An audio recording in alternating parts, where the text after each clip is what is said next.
The answer to the question of whether a Paris-aligned benchmark or climate transition benchmark is better is, it depends. It depends on the use case, the investment objective, and a number of other factors. Both Paris-aligned benchmarks and climate transition benchmarks come from the same piece of European legislation, and both have the stated aim of helping products track indexes that will decarbonize in line with the Paris Agreement. The Paris-aligned benchmark can be considered the more ambitious of the two benchmarks.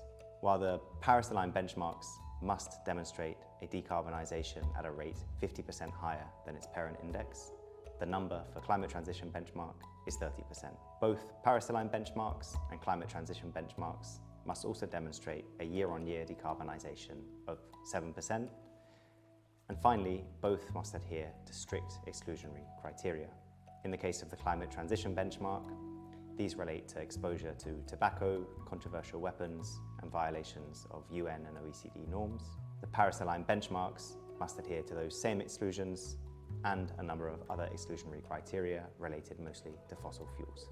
Paris-aligned benchmarks, climate transition benchmarks appear in all sorts of different use cases.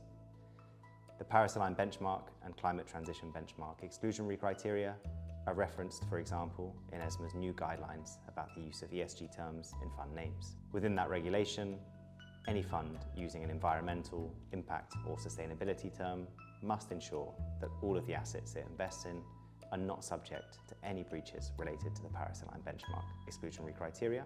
And for the climate transition benchmark exclusionary criteria, any fund that uses a social, governance or transition-related term must ensure that it is not exposed to any assets in breach of the climate transition benchmark exclusionary criteria.